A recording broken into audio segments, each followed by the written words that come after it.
Hey there, STEM enthusiasts. I'm Courtney, and welcome back to the STEM Spark, the podcast where we ignite curiosity, creativity, and confidence in every learner through science, technology, engineering, the arts, and math. Today, I'm sharing one of my all-time favorite classroom projects, one that takes imagination, science, and storytelling and smashes them together in the best possible way. It is called Create Your Own Planet. This is a student-led project where kids get to be the architects of a brand new world. We're talking climate, creatures, culture, the whole deal. Not only does it let them flex their creativity, which we all know is important, but it also gets them thinking critically about how systems connect, whether it's ecosystems, economies, or even how a year is measured. They get to discover and decide it all. So let's jump in. All right, so before we dive in, let's set the stage. I like to hook my students with a read aloud. Some of my go-to choices. So if I am doing this project with older students, so I would say probably you could use this second grade and up, but definitely third grade and up. It's called Strange Planet by Nathan Pyle, and it is the sneaking, hiding, vibrating creature. So basically in this story, aliens have come to Earth and they have renamed everything based on what they are looking at it as. And the sneaking, hiding, vibrating creature is, of course, a cat. And so it's a really cute story. It's very simple, quick read. It's got some fun illustrations, but it is a way for kids to start thinking about naming things for their planet and kind of get those creative juices flowing. So that is one of my go-tos, one I have absolutely used before. Another one that I have used before, this one is one that I would definitely use with more of my younger students. This one is definitely kindergarten through second grade. You could get away with this probably through fourth grade. I think fifth graders would probably maybe, depending on your relationship with them and their relationship with books, would start to kind of be like, this is a kid's book. But it is about three little aliens, and they have to go off to their own planet and build a house to withstand the big bad robot. So of course it is the Three Little Pigs remake. But that is a really cute book. There are some really cute read aloud videos on YouTube that you can search for that are great. It is not super fast, but also not super long. It's kind of one of those medium read aloud kind of books. Another thing that you could use for this is The Wild Robot. I know that is a big thing right now because the movie came out. So anything in the wheelhouse of aliens, a different perspective of a planet or different planets would be great. So the read aloud sets the tone, plants some seeds. It really gets students thinking about what makes a planet livable or not, what makes a planet good or not, what things should be called on the planet, like naming everything. Some students were really excited about this component. Some students really struggled with this component. So your kids are probably going to run the gamut of what they think is great and what they think is hard. And that's okay, because that is the beauty of there's no one right answer, right? Okay, so let's talk about the project components. So students have two set of tasks. I have required components that every planet must have, and then I have choose components where they can customize their project to match their vision or creativity or what have you. So what I require of my planet project, I require a physical description. I want you to have a detailed picture of your planet's appearance, its size, color, surface features. Does it have mountains? Does it have oceans? Forests? Are there any other unusual geological formations that make it stand out? Are your forests made of trees or something else? Are your oceans made of water or something else? So things like that. They must have a physical description. This is twofold. They can draw a picture or make it physically, but they also must write some details. So that one is kind of a twofold. And then they also must think about atmosphere and weather. What is the climate like? Are there storms? Do you have specific seasons? Are there unusual weather patterns that shape the life on the planet? How does the weather and the climate affect the inhabitants of the planet? Things like that. I did this with my 4-5 group, my 4th and 5th graders, and they were studying weather at the time. And so that is one of the reasons why I made that part of the requirements. The same with this next required component was ecology and life forms, because they were studying ecosystems. So describe the ecosystem. What plants and animals live there? Are there intelligent species? If so, what do they look like? How do they interact with each other? Is there kind of a circle of life like on our planet? How does each inhabitant, creature, whatever it is, survive? What do they need to survive? And so those types of things are really fun for kids to kind of explore.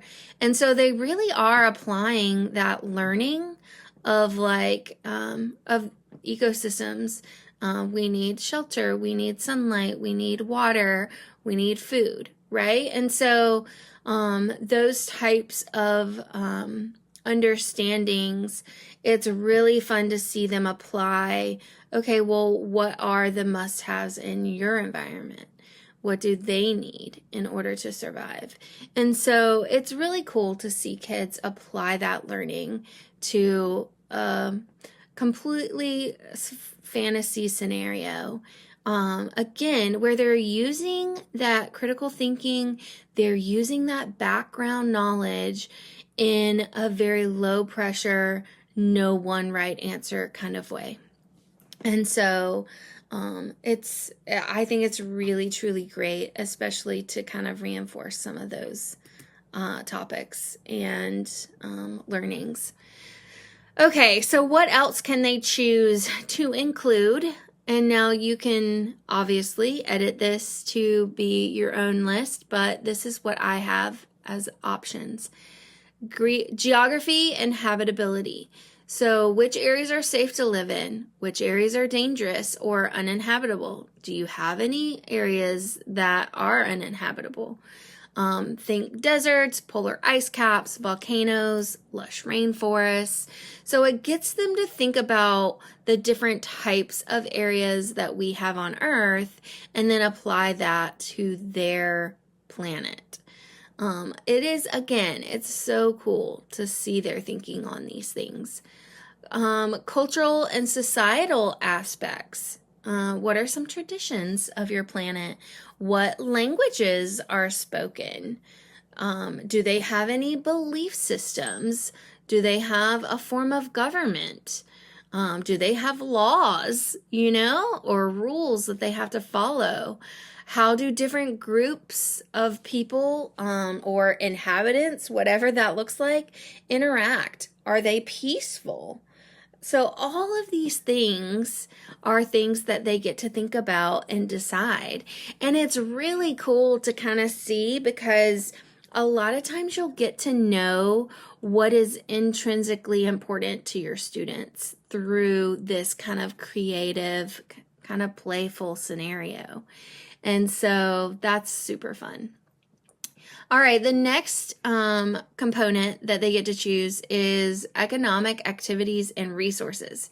So are there some main industries on your planet? Do they produce certain things? Trade systems, how do they buy like we do with money of some type? Do they trade with each other? Is it a barter system? Are things just provided to them?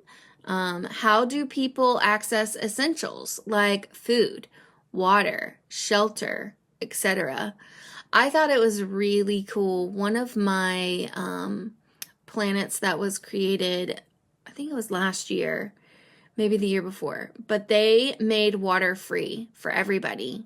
And I thought that was just a very interesting kind of concept. And they had some really good thoughts around it, but just the fact that they had thought about that in such a advanced kind of way, that was just really cool to hear, a fourth grader talk about how water should be for everybody and you shouldn't have to pay for it, kind of thing. So that was really cute. All right. This was a huge hit. Culinary delights. What's on the menu? Are there staple foods on your planet? Are there certain areas that have certain foods, like on Earth? Are there specific cooking styles? Are there exotic or unusual ingredients that they use? Now, candy tends to be a big culinary delight on all of these planets. However, some of them really think about some really cool stuff in that. All right, another choice is technology and advancements. So how do your inhabitants get around? What kind of transportation options do they have? What kind of communications do they use? Do they have telephones? Do they just think it and other people know it? How are they communicating and things like that? Power sources, medical care. Are there any big inventions that your planet is known for? Those types of things are really cool to hear them kind of think about and discover, create into their planet. All right, the next one was a bigger hit than I thought it would be. However, it is history and mythology. Are there key events in your planet's history? Are there important discoveries? Have there been conflicts or wars that your planet has had? What are the stories or legends that the inhabitants believe about their origin? So all of these things are really fun, and I saw some really cool timelines that students created with the history of their planet and how it came to be what it is today, kind of idea. And then this last one was a hit as well. Interstellar relations. The planet's relationship with other worlds. Do they have trade agreements, alliances, rivalries, or even galactic feuds? This was so fun because What this caused them to do is have conversations outside of my STEM class about their planet. And so they would communicate or talk to each other on the playground or at lunch or wherever and say, oh, well, our planet could have a feud and da da da da da, or our planet could have an alliance. And so when I would talk to them at the very end of the project and have them kind of share with me their different things that they created, several of them got together and formed a tri-planet alliance, and it was the most amazing thing. They thought about like why they were in alliance. Were there planets that they were like, we're definitely on the lookout for this planet because they might want to feud with us, kind of thing. And it was really cool how they created this whole scenario around their planets. And so that was really cool. I loved that. All right, so let's put it all together. This type of project encourages students to show and not just tell.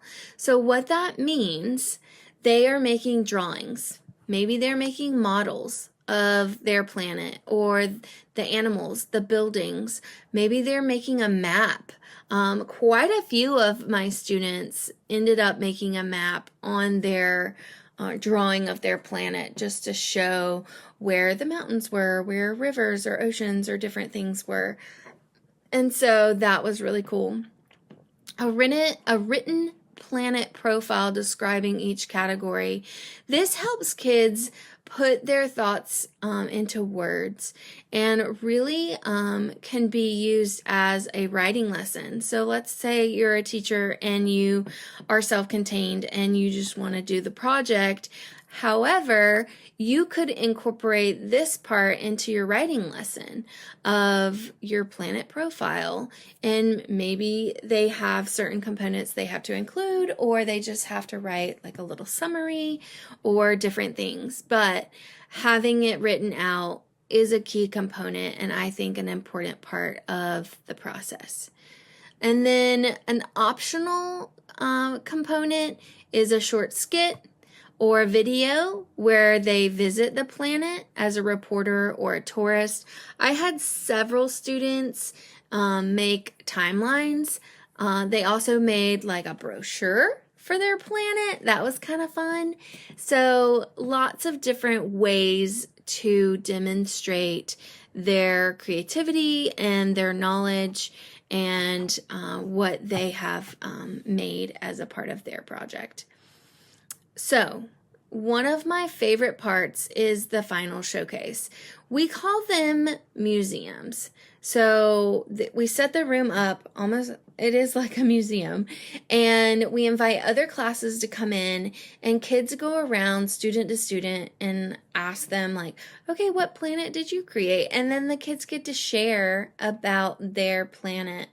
And so they learn speaking skills, they learn how to present, they learn in a low pressure opportunity, I guess would be the best way to say that, because the students coming in typically are younger than them. Occasionally older students will come in, but still it's a lot of their siblings and things like that. So it's not up in front of the whole room. Other people are talking. You can kind of pick and choose what you're going to say. And so it is a really great opportunity to practice some of those like really good life skills of being able to present something or take what you've created and summarize it or describe it in your own words. So I love this.